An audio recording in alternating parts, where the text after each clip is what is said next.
其實頭先咧，你都講咗啦，你本身從事金融，跟住又有喺路透社做一個好資深嘅從業者咁樣。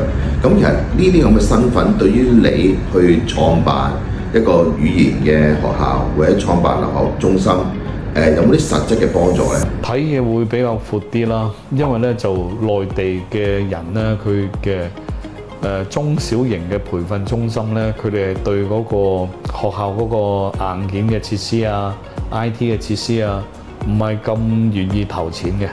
我哋係因為見過一啲即係世界跨國公司啦，見到佢哋喺嗰個硬件啊，即係學校需要嘅設備上面咧嘅投資係比較捨得細嘅。投入嘅程度有冇自己嘅自治嘅校舍？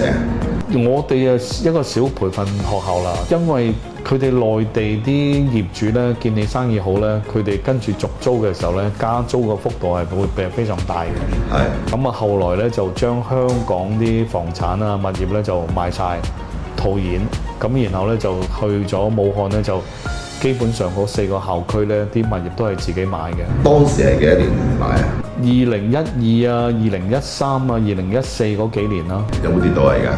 而家應該係跌晒嘅。不過好在就係其實個升跌對你冇乜影響，因為本身其實你外做生意，自己嘅學校對於客人嚟講都係一種信心，係咪？首先係嘅，有個自置物業咧，咁啊家長啊學生都會放心好多嘅。因為當其時交個培訓費咧都係幾萬蚊起嘅，或者係搞留學咧嘅留學費用咧都係幾萬蚊嘅。咁所以咧好多家長咧就擔心咧錢咧交咗俾你，跟住咧你就執笠走人。咁啊，我哋話俾佢聽咧個地方咧係自己自治嘅，咁啊唔會執笠唔會走人嘅。咁你喺搞依間語言培訓中心同埋香港留學中心嘅時候，有冇考慮到自己訂立咗目標係要搞個規模係幾大咧？呢個咧都係順勢而為嘅，咁咧我哋同一間嘅培訓中心咧開第2間嘅時候咧，咁啱就係識到啲業主，佢哋邀請我哋去開嘅。直到第4間咧，因為牌照嘅問題咧，因為第1間原先嘅牌照到期，即係搬咗地區啦，咁嗰邊咧就申請唔到牌照，咁所以咧就需要喺翻個同一個區域咧開第4間先可以續到個牌嘅，天時地利嘅因素，咁而係去開啲第2、第3、第4間嘅培訓中心。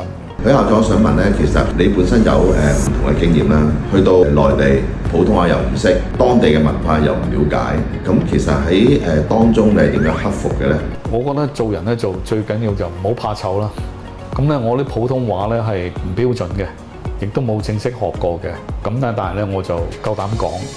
咁啊講下咧，佢哋而家咧話我啲普通話咧都係講得好流利嘅，但係發音咧係唔標準嘅。揾出自己嗰個優勢啦，揾出自己嗰個特色啦，好嘅市場定位啦，香港留學中心喺你手上邊經營咗幾多年啊？從2006年做語言培訓開始做起嘅。哦，20年喎嚟緊已經。係啊，再過幾日咁啊，就係差唔多20年啦，同我公司一樣，我香港驗車都係06年開，下年都係啱啱20年，係啦。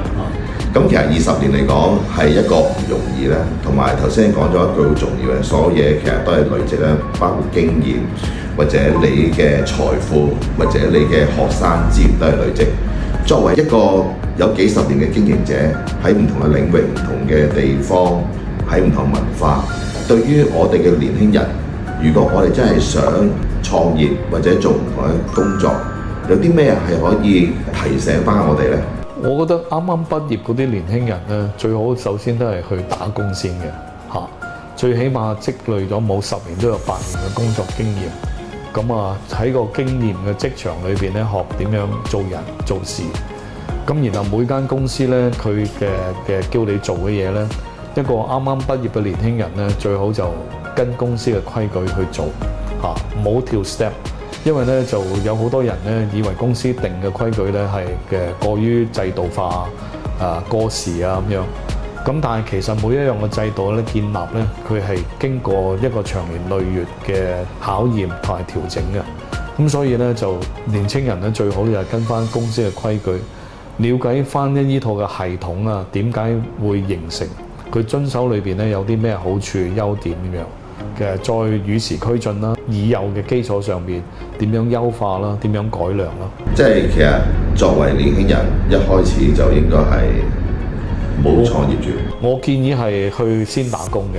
而家其實咧，因為自己都算辦啦，咁啊都同好多嘅老闆啊或者經營者咧溝通嘅。咁佢哋覺得咧，啱啱畢業嗰啲年青人咧，即刻去創業，自己做生意咧，佢哋好多咧。如果呢啲年青人咧係創業失敗嘅話咧，佢哋好難再揾嘢做嘅，因為好多老闆咧都唔敢去請呢啲自己啱啱去一畢業就去創業嘅年青人嘅。點解咧？因為佢哋覺得咧，呢啲年輕人咧自己創業嘅時候咧，自己攞晒主意，自己去拍板。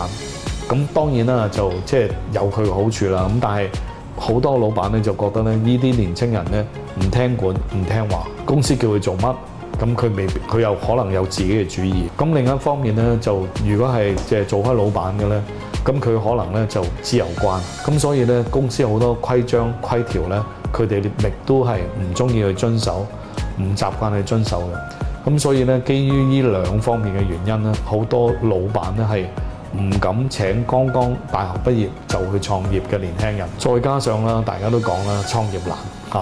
咁你10個年輕人創業裏邊，可能成功生存嘅只有1間到2間，除非嗰啲年輕人咧本身係有資源啦，比方說屋企係本身經營開生意嘅，佢從小耳濡目染，睇到爸爸點樣做生意嘅，或者係某方面佢係嘅呢個領域係有啲專長嘅，或者係一啲壟斷性嘅優勢嘅，咁佢有啲咁嘅創業嘅條件嘅基礎，佢創業，咁我覺得係可以嘅。但係對一啲普羅大眾嘅本科畢業嘅學生，我覺得我建議基本上都係先去打工，積累一啲工作經驗、人脈同埋資金，然後先去創業啦。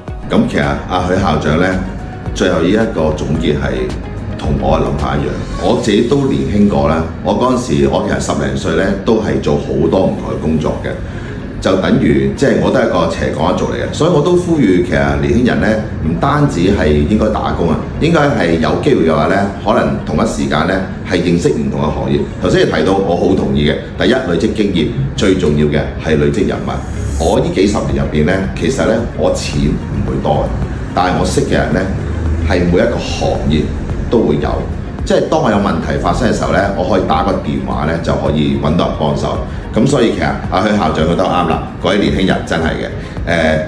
創業之前呢，其實都要諗自己究竟有幾多嘅實力。我哋語重心長嘅真係，因為其實今時今日成個環境可能有好多政府官員啦，鼓勵年輕人創業，但係究竟我哋自己有幾多斤兩，要自己知道咯。屋企係咪做緊生意？自己有冇資源？自己係咪即係一啲特別係做緊一啲 IT 啊或者研發嘅人員？你嗰一件產品或者嗰一個 program 或者嗰一件架撐係獨一無二嘅，咁你咪可以創業咯。如果唔係嘅咧，其實真係好難。多謝許校長今日同我哋分享。多謝大家。